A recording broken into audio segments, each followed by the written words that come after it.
Hello friends, आपका Satyaraj loss में बहुत बहुत स्वागत है। आज हम पुलिस और आम लोगों के कानूनी अधिकार जो पुलिस से संबंधित है के बारे में कुछ जिक्र करेंगे। सबसे पहला सवाल तो ये है कि police and the public right के अंतर्गत सबसे पहला सवाल जो उठता है वो है कि हु इज पुलिस। पुलिस किसे कहें? पुलिस एक ऐसे व्यक्तियों का समूह है जिनका चयन और प्रशिक्षण कानून और व्यवस्था बनाने के लिए, जनता की सुरक्षा और सेवा के लिए किया जाता है। उसके लिए पुलिस रेगुलेशन एक्ट है जिसके अंतर्गत उनका प्रशिक्षण और चयन होता है। उनके काम विभिन्न प्रकार के हैं। जैसे पहला काम है कानून और व्यवस्था बनाए रखना, यानी to maintain law and order. दूसरा कार्य है अपराध का निवारण करना। अगर कोई अपराध हो गया है समाज में तो उस समाज से अपराध को दूर करना, अपराधी को सजा दिलवाना, और वो भी सही ढंग से अन्वेषण करने के बाद ये पुलिस की जिम्मेदारी है और उनके अन्वेषण पे ही अधिकतर मामलों का निपटारा किया जाता है। तीसरा है अपराध की जांच यानी इन्वेस्टिगेशन करना। अगर कोई संज्ञेय अपराध है, कॉग्निटिव ऑफेंस है, तो उसकी अभियुक्त की गिरफ्तारी करना। आपको बताते चलें कि संज्ञेय अपराध और असंज्ञेय अपराध, इसका कोई एक हार्ड एंड फास्ट रूल नहीं है कि कैसे आइडेंटिफाई किया जाए कि कौन संज्ञेय होगा कौन असंज्ञेय होगा, यानी कॉग्निटिबल या नॉन कॉग्निटिबल होगा। इसके लिए हमें एक चार्ट देखना पड़ता है जो कि क्रिमिनल प्रोसीजर कोड 1973 के पीछे एक चार्ट बने हुए हैं जो सारे सेक्शंस जो कि इंडियन पैनल कोड 1860 में जितने धारा है 511 धारा है, उन सारे धाराओं को पीछे जिक्र दिया हुआ है सीआरपीसी में कि कौन से अपराध, कौन से सेक्शंस कॉग्निटिबल होंगे, कौन से नॉन कॉग्निटिबल होंगे, और कौन से बेलेबल और कौन से नॉन बेलेबल होंगे। साथ ही कि कौन सा अपराध किसके न्यायालय में संचालित होगा या ट्रायल कंडक्ट होगा, ये भी उसी में जिक्र किया हुआ है। इसलिए बेलेबल, नॉन बेलेबल, कॉग्निटिबल, नॉन कॉग्निटिबल का कोई एक हार्ड एंड फास्ट रूल नहीं है, और विभिन्न अपराधों के लिए, विभिन्न धाराओं के लिए जो कि भारतीय दंड संहिता इंडियन पैनल कोड 1860 की धाराओं पे निर्भर करता है, और उन विभिन्न धाराओं का विभिन्न विश्लेषण किया हुआ है। इसलिए एक शब्द में कहना मुश्किल है कि संज्ञेय अपराध क्या होते हैं, लेकिन फिर भी संज्ञेय अपराध ये बता दें कि ये गंभीर किस्म के अपराध होते हैं और समाज को इससे अति नुकसान होने की संभावना होती है। इसलिए संज्ञेय अपराध में पुलिस अगर किसी व्यक्ति पे कोई आशंका है या कोई सूचना मिली हुई है कि फला व्यक्ति ने कोई संज्ञेय अपराध किया हुआ है, तो पुलिस बिना किसी वारंट के उस व्यक्ति को गिरफ्तार कर सकती है। अगला कार्य जो पुलिस का है वो है कि किसी व्यक्ति या जितने भी नागरिक हैं जिस क्षेत्र में पुलिस का क्षेत्राधिकार है, जुरिस्डिक्शन है, उस क्षेत्र में जितने व्यक्ति रह रहे हैं उनका जान, माल और आज़ादी की सुरक्षा करना, to protect the life, property and the freedom of the person living within the jurisdictions of the police station concern. अगला है to follow the order of the superior officials of their departments, और हर कानूनी आदेश, हर legal order which is pass by the concern courts, magistrate, session court हो या high court या सुप्रीम कोर्ट, उन सब के द्वारा जो लीगल ऑर्डर पास किए जाते हैं उन सब का पालन करने की जिम्मेदारी, साथ ही साथ अपने उच्च अधिकारी के आदेश का पालन करने और निष्पादित करने का भी उनका एक दायित्व होता है, कार्य होता है। अब हम आते हैं कि पुलिस की ढांचा के बारे में थोड़ा जिक्र करते हैं, यानी कि हायरार्की क्या है, hierarchy of the police administrations. तो अगर हम आपराधिक मामलों की बात करें तो सबसे पहले जो इसमें जो पुलिस ऑफिसर सबसे जिक्र आता है वो है SHO, यानी थाना incharge of police stations. SHO होते हैं, हर क्षेत्र में होते हैं। डिस्ट्रिक्ट के कई क्षेत्र में कई SHOs होते हैं, डिपेंडिंग अपॉन कि वो डिस्ट्रिक्ट किस कैटेगरी में है, यानी कि मेट्रोपॉलिटन है, नॉन मेट्रोपॉलिटन है, depend upon the population of the that part of the district. एक डिस्ट्रिक्ट में कई थाने हो सकते हैं, उस थाने के इंचार्ज को SHO कहते हैं। दूसरा है, उससे हायर अथॉरिटी होती है, वो है DSP, deputy superintendent of police. और यही DSP अगर मेट्रोपॉलिटन में है तो उनको असिस्टेंट कमिश्नर ऑफ पुलिस कहा जाता है। उनसे ऊपर है SP, सुपरिटेंडेंट ऑफ पुलिस, जो कि ये एक ज़िले में एक होते हैं। और इस ज़िले के जो सुपरिटेंडेंट पुलिस होते हैं इनका मुख्य कार्य ये है कि वो डिस्ट्रिक्ट मजिस्ट्रेट की मदद से लॉ एंड ऑर्डर को मेंटेन करें। इनसे सुपीरियर अथॉरिटी है वो SSP, senior superintendent of police, जो कि पूरे इंचार्ज होते हैं police administration in the concern district. जो कंसर्न डिस्ट्रिक्ट है उनके जो पुलिस एडमिनिस्ट्रेशन है उन सब के ये इंचार्ज होते हैं। साथ ही आगे बढ़े तो इनसे सुपीरियर ऑफिशियल है वो है DIGP, district inspector general police, जो कि 3 से 4 डिस्ट्रिक्ट के इंचार्ज होते हैं। अगर राज्य में कई अधिक डिस्ट्रिक्ट हैं तो 3 से 4 डिस्ट्रिक्ट को मिलाकर के जो पुलिस एडमिनिस्ट्रेशन की जो जिम्मेदारी होती है वो DIGP महोदय संभालते हैं, जिनको कहते हैं डिस्ट्रिक्ट इंस्पेक्टर जनरल पुलिस। और स्टेट लेवल की बात करें तो स्टेट लेवल में IGP होते हैं, इंस्पेक्टर जनरल पुलिस, या DGP होते हैं, डायरेक्टर जनरल पुलिस, जो कि ये पूरे के पूरे ज़िले में, पूरे के पूरे राज्य में जो पुलिस एडमिनिस्ट्रेशन की जो जिम्मेदारी है, इंचार्ज हैं, वो ये संभालते हैं पूरा entire whole part of the state. IGP या DGP।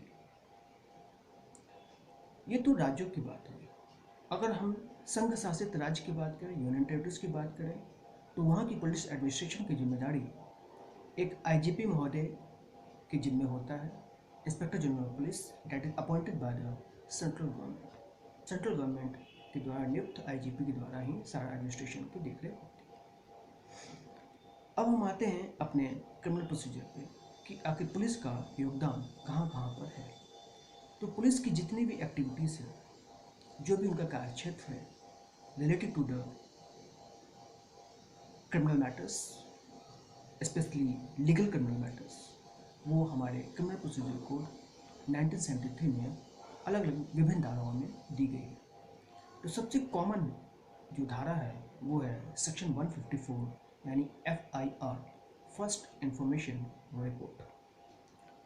हालांकि देखा जाए तो सेक्शन 154 ऐसी कोई बात नहीं कहता है कि FIR, बट उसकी वर्जन आप पढ़ेंगे तो वहाँ से एक कंक्लूजन निकल के आता है, जो विभिन्न जजमेंट में, एपेक्स कोर्ट की जजमेंट में ये आया है कि इसकी डेफिनेशन अपने आप में इंगित करता है कि FIR क्या है, फर्स्ट इंफॉर्मेशन रिपोर्ट। जैसा इसका नाम है वैसा इसका कुछ कार्य है। जैसे कि अगर कोई घटना किसी व्यक्ति ने देखा है, यानी कोई आपराधिक घटना घटित हो देखी है, तो उसकी जिम्मेदारी बनती है, हालांकि हर नागरिक की जिम्मेदारी बनती है कि कोई भी आपराधिक घटना घटे तो वो तुरंत अपने नियरेस्ट पुलिस स्टेशन को इन्फॉर्म करे।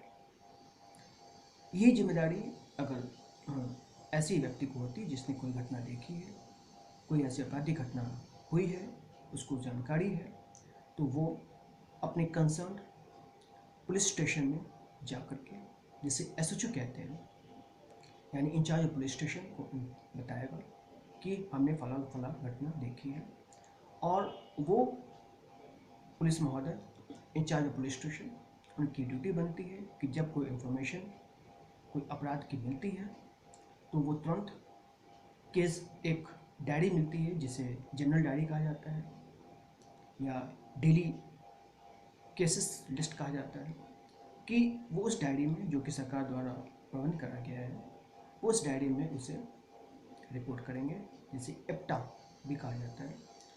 और जैसे जैसे वर्जन इन्फॉर्मेंट कहता है वो महोदय उसे लिखते जाएंगे, और अगर लिखने के बाद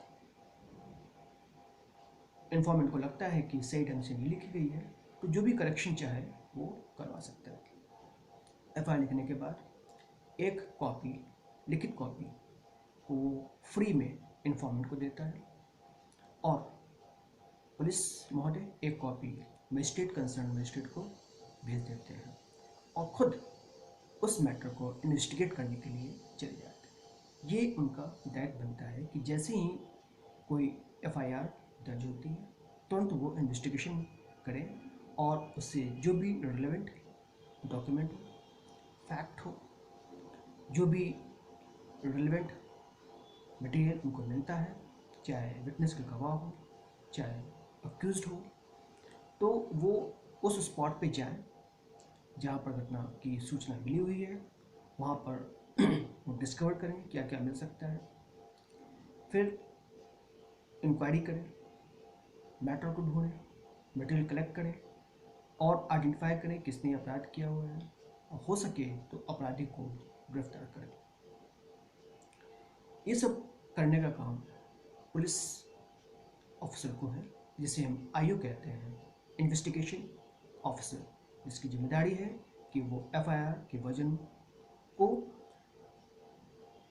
वो जांच परखे कि कितनी इसमें सत्यता है। अगर कुछ मिलता है तो फिर इन्वेस्टिगेशन कंप्लीट होने के बाद सेक्शन 173 के अंतर्गत वो पुलिस रिपोर्ट पेश करेंगे। अगर कुछ मिलता है तो चार्जशीट लगाएंगे 172, 173 क्लॉज 2 में, और नहीं तो फिर फाइनल रिपोर्ट लगा देंगे। जो भी हो उनको रिपोर्ट पेश करना पड़ेगा कि इन्वेस्टिगेशन का नतीजा क्या निकला। ये है एफआईआर का पूरा काम। साथ ही आपको बता दें कि 154 में मोस्टली क्या, इसमें सिर्फ और सिर्फ कॉग्निटिव ऑफेंस ही दर्ज होता है। नॉन कॉग्निटिव ऑफेंस अगर कोई दर्ज होता है तो वो फिर अगर इन्वेस्टिगेशन करना है तो उनको मजिस्ट्रेट से ऑर्डर लेना पड़ेगा। यानी कि जो कॉग्निटिव ऑफेंसेस है, जो कि ग्रीवियस ऑफेंस है, उस ऑफेंस के इन्वेस्टिगेशन करने के लिए, जो कि सेक्शन 156(1) में पुलिस को पावर दिया हुआ है कि वो इन्वेस्टिगेट करे, उसके लिए किसी भी मजिस्ट्रेट या ऑफिसर की परमिशन की जरूरत नहीं पड़ती है। लेकिन अगर नॉन कॉग्निटिव ऑफेंस है तो उसके इन्वेस्टिगेशन करने के लिए 156 क्लॉज 3 यानी 156(3) में मजिस्ट्रेट की ऑर्डर बहुत ज़रूरी है। और अगर किसी को गिरफ्तार करना है तो that has to be arrested only on the order of the magistrate, यानी कि बिना वारंट के आप नॉन कॉग्निटिव ऑफेंस में कोई भी पुलिस ऑफिसर किसी को गिरफ्तार नहीं कर सकता। गिरफ्तारी के बारे में हम आगे बताएंगे कि गिरफ्तारी का कुछ रूल्स है, रेगुलेशंस है फॉर अरेस्टिंग एनी पर्सन। अब हम आते हैं कि एफआईआर का कंटेंट में जो आरोपित व्यक्ति है उसका नाम, उसका पता, उस जगह का जिक्र होना चाहिए जहाँ पर अपराध होने की संभावना है, जैसा हुई है, वो समय और वो दिन जिस दिन घटना घटित हुई, जैसा कि इन्फॉर्मेंट ने बताया। उसके बाद ये मोटिव पता करना पड़ेगा इन्वेस्टिगेशन के माध्यम से, इंक्वायरी के माध्यम से, कि आखिर ये अपराध का उद्देश्य क्या है और किस तरीके से अपराध की गई है। कोई अगर विटनेस वहाँ मिलता है तो उसकी पहचान का जिक्र करना पड़ेगा, और ये बताना पड़ेगा कि आखिर ये गवाह कितना रेलेवेंट है इस मद्देनज़र मुकदमे में, साथ ही अपराध किस प्रकृति का है। ये सब कुछ इन्वेस्टिगेशन ऑफिसर अपने एक डायरी में मेंटेन करते हैं, जिसे केस डायरी कहा जाता है। यानी कि एफआईआर लिखा जाता है उसे जनरल डायरी कहते हैं, और जिसमें इन्वेस्टिगेशन की पूरी बात लिखी होती है। जो ये स्टार्ट होता है कि वो एफआईआर लिखने के बाद जिस जगह पे पहुँचे वो समय और डेट नोट करते हैं, और तब तक हर गतिविधि लिखते जाते हैं, हर एक्टिविटी लिखते जाते हैं, चाहे वो कोई मटेरियल मिला हो, अक्यूज़ का गिरफ्तारी हुई हो, विटनेस का स्टेटमेंट रिकॉर्ड किया हो, कोई डॉक्यूमेंट मिला हो, या कोई और डिस्कवरी किया हुआ मटेरियल की गई हो, कोई और रिलेवेंट मटेरियल्स पाई गई हो जो कि इस ऑफेंस से कंसर्न है, वहाँ से लेकर के पूरा, यानी कि स्पॉट तक पहुँचने से लेकर के इन्वेस्टिगेशन कंप्लीट होने तक की पूरी सूचना एक जगह एकत्रित की जाती है, जिसका नाम है केस डायरी, जो कि बहुत ही मददगार होती है, खासकर अक्यूज़ को सज़ा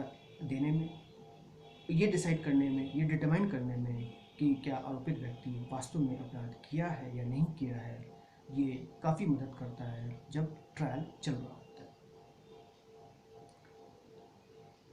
ये तो एफआईआर का तरीका है। और इसमें एक और बात बता दें आपको कि कभी कभी ऐसा होता है कि इन्फॉर्मेंट ने घटना को देखी, पुलिस थाने में गया और उसने पुलिस अफसर को सूचना दी कि फला फला जगह पे फला फला व्यक्ति ने कोई अपराध की है। और कभी कभी पुलिस महोदय व्यस्तता की वजह से या कोई और वजह से वो एफआईआर दर्ज नहीं करते और उस इन्फॉर्मेंट को भगा देते हैं। तो इन्फॉर्मेंट के पास दूसरा ऑप्शन ये है कि 154 एक में तो पुलिस ऑफिसर है, और 154 3 में ही वो अगर इन्फॉर्मेंट पढ़ा लिखा है तो अपने सारी बातें जो पुलिस को बताना चाह रहा है वो एक स्टेटमेंट में, एक कागज़ पे या किसी लेटर पैड पे लिख करके वो एसएसपी महोदय को बाय रजिस्टर्ड पोस्ट कर दे। यानी कि अगर कंसर्न पुलिस ऑफिसर एफआईआर दर्ज नहीं करते हैं तो इन्फॉर्मेंट का एक दायित्व बनता है, क्योंकि वो एक सभ्य नागरिक है, देश का जिम्मेदार नागरिक है, उसकी जिम्मेदारी बनती है कि वो घटना को सूचित करे। उसने सूचना दिया लेकिन बात नहीं सुनी गई, तो यहाँ उसका दायित्व खत्म हो जाता है। उसके बाद वो एक सारी घटना को एक लेटर में, एक प्लेन शीट पर लिख करके रजिस्ट्री कर दे एसएसपी महोदय को, सीनियर सुपरिटेंडेंट ऑफ पुलिस को। उसके बाद भी कोई कार्रवाई अगर नहीं होती है तो इन्फॉर्मेंट के पास ये अधिकार है कि वो कंप्लेंट टू मजिस्ट्रेट, सेक्शन 200 में एक राइट मिला हुआ है, और सेक्शन 200 में सीआरपीसी में राइट मिला हुआ है कि वो इन्फॉर्मेंट महोदय अगर फिर भी कोई कार्रवाई अगर नहीं होती पुलिस डिपार्टमेंट से तो वो मजिस्ट्रेट के पास सीधे जाकर के कंप्लेंट दाखिल कर सकते हैं, और सारी घटना जो पुलिस को बताने वाले हैं वो मजिस्ट्रेट को बताएं। और मजिस्ट्रेट को लगता है कि वास्तव में इन्फॉर्मेंट की बातों में दम है और सफिशिएंट एविडेंस है, तो वो 204 में इशू प्रोसेस कर सकते हैं, यानी कि समन या वारंट इशू कर सकते हैं जिसके खिलाफ वो कंप्लेंट लिखी गई है। और अगर मजिस्ट्रेट महोदय को ये लगता है कि कंप्लेंट में कोई दम नहीं है, जो लिखी गई कुछ मतलब नहीं है, और कंप्लेंट की पूरी एग्जामिनेशन करने के बाद लगता है कि कोई मैटर में कुछ है नहीं, तो वो 203 में उस कंप्लेंट को खारिज कर देंगे। तीसरा कंडीशन ये है कि अगर मजिस्ट्रेट को ये लगता है कि जो इन्फॉर्मेंट या कंप्लेनेंट जो कंप्लेंट लिखाई है उसमें दम है, कुछ लग रहा है कि कुछ गड़बड़ हुआ है, लेकिन जो साक्ष्य वो संपूर्ण नहीं है, कंप्लीट नहीं है, इसकी और साक्ष्य जरूरत पड़ेगी, तो वो 156 क्लॉज टी यानी 56(3) के अंतर्गत मजिस्ट्रेट को डायरेक्शन दे सकते हैं कि प्लीज़ आप इस मैटर पे और छानबीन करिए, कुछ और मटेरियल एविडेंस अगर मिलता है तो प्लीज़ हमें यहाँ कोर्ट में, न्यायालय में सबमिट करिए। तो ये एक प्रक्रिया है जो कि चलता है, और एक जब इन्फॉर्मेंट कोई सूचना देना चाहे किसी घटना का, तो सबसे पहले तो पुलिस महोदय पास जाना चाहिए।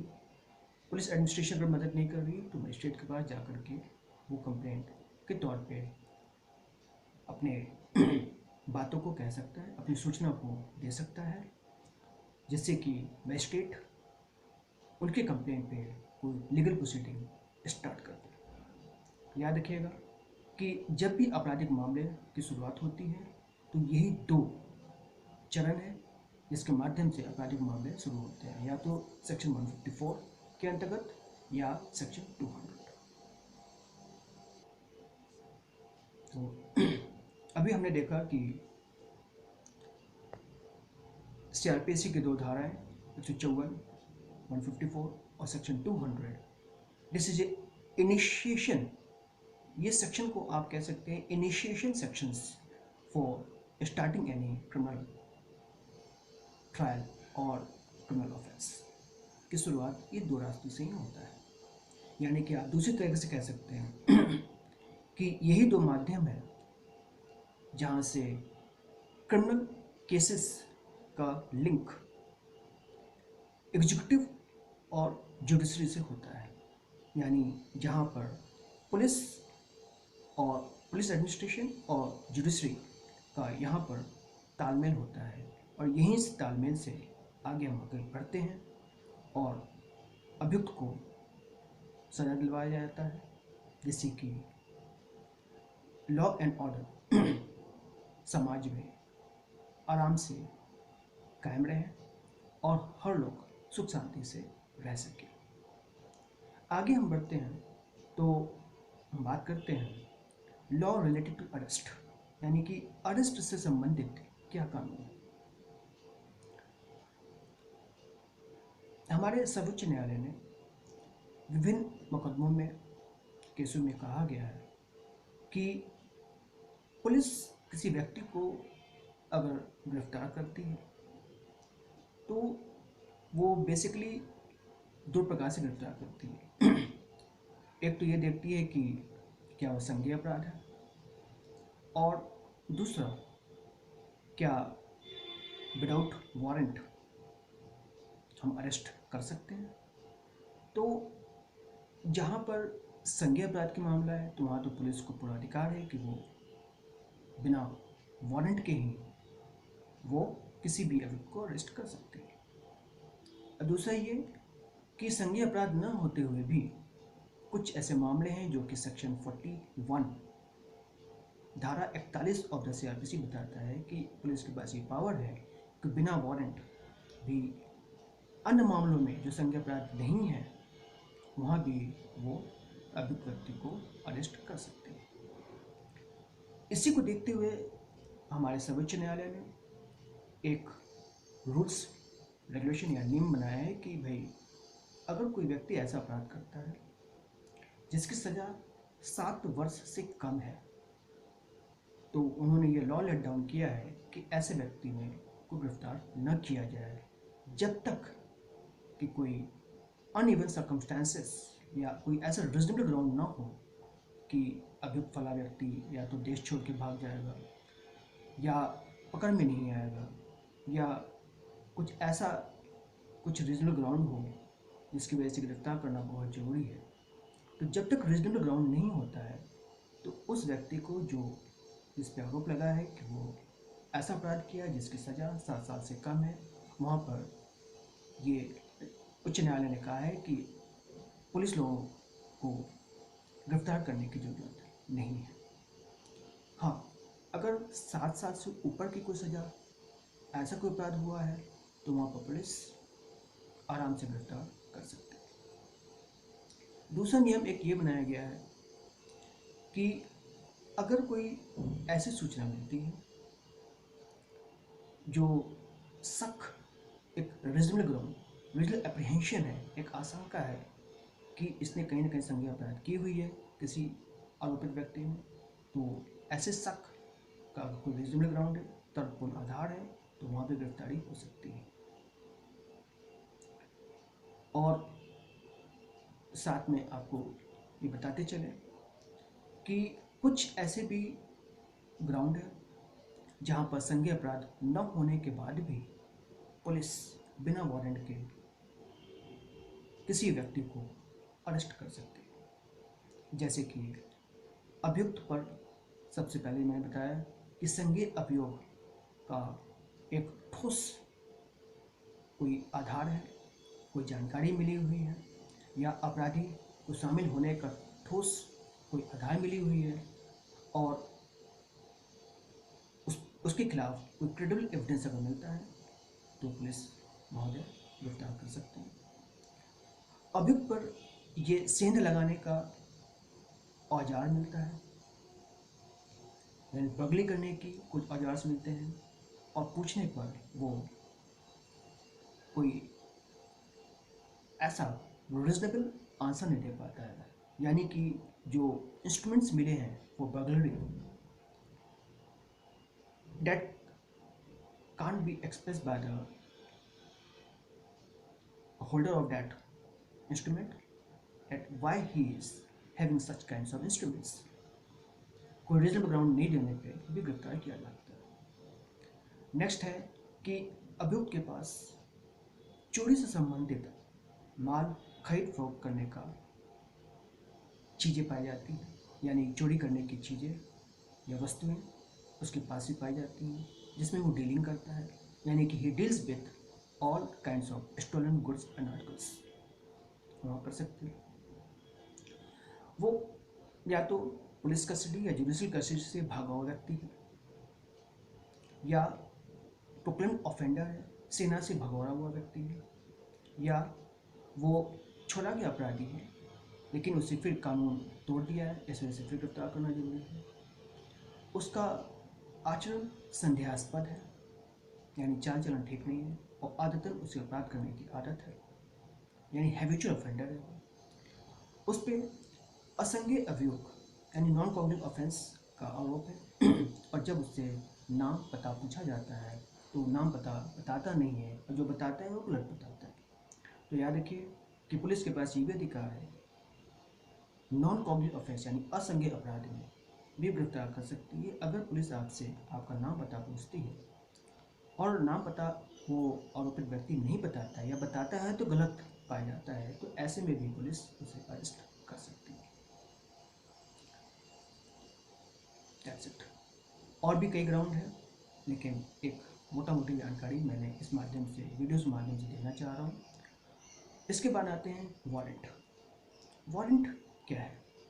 वारंट मैं आपको बता दूं कि ये दो प्रकार के होते हैं, bailable and non bailable. Bailable warrant मतलब वो वारंट होता है जिसमें अगर कोर्ट ने जो शर्तें लगा रखी, कंडीशन लगा रखी, आप उसे अगर पूरा कर देते हैं, यानी कि आरोपित व्यक्ति को पूरा कर देता है, जिसके खिलाफ वारंट इशू हुआ है, तो वो उसे बेल मिल जाती है। और नॉन बेलेबल वारंट, इसमें क्या होता है कि इसमें बेल नहीं मिल पाती, इसे कोर्ट और में ही प्रस्तुत करना पड़ता है। तो जब कोर्ट को लगता है कि हाँ ये फला व्यक्ति सही कह रहा है या वो उपस्थित नहीं हो पाया है, क्योंकि याद रखिएगा कि पहले बेलेबल वारंट इशू किया जाता है जो समन की तरह होता है, और जब उसके बाद भी उपस्थित व्यक्ति नहीं होता है तो नॉन बेलेबल वारंट इशू किया जाता है। इसके दोनों के इशू करने का पर्पज़ इतना होता है कि आरोपित व्यक्ति जो बेल पे है वो बेल की शर्तों का उल्लंघन न करे, और जब भी न्यायालय उसे बुलाए, जिस तिथि पे बुलाए और जिस समय पे बुलाए, उसको वहाँ उपस्थित रहना जरूरी है। जब वो नहीं आता है कोर्ट के बुलावे पर भी, तो पहले समन इशू किया जाता है जो बेलेबल वारंट होते हैं, और फिर उसके बाद नॉन बेलेबल वारंट होता है जिसमें फिर पुलिस उसे कस्टडी में ले लेती है। अब हम जानते हैं वारंट क्या होता है। वारंट एक आदेश है न्यायालय का जो कि पीठासीन अधिकारी द्वारा हस्ताक्षरित और लिखित होता है, और ये एक दस्तावेज होता है जो न्यायालय इशू करता है लिखित रूप से कि फला व्यक्ति, चाहे वो गवाह हो, चाहे आरोपित व्यक्ति हो, या किसी व्यक्ति को ये सूचना दी जाती है कि आप फला तारीख को फला समय न्यायालय में उपस्थित होंगे।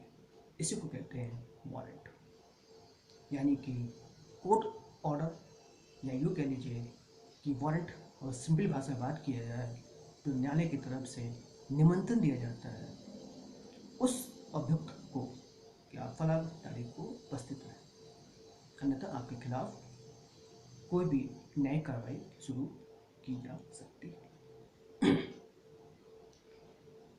That's all for today.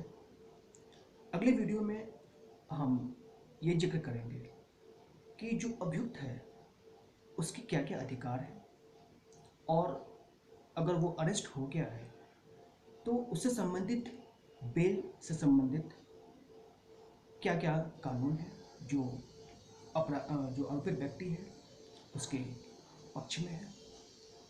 याद रखिए कि जो आरोपित व्यक्ति हैं, पुरुष के लिए नियम अलग है, महिलाओं के लिए नियम थोड़ा सा अलग है, दोनों का एक जैसा नियम नहीं है, इसलिए उसका भी जिक्र करेंगे और साथ में और बातें करेंगे कि जो आरोपित व्यक्ति है उसके क्या क्या अधिकार क्रिमिनल प्रोसीजर कोड 1973 में दिए गए हैं, और इसका उल्लंघन होने पे वो सीधे उच्च न्यायालय में भी अपनी दरख्वास्त भेज सकता है और उस अन्याय के खिलाफ आवाज़ उठा सकता है आवेदन के माध्यम से।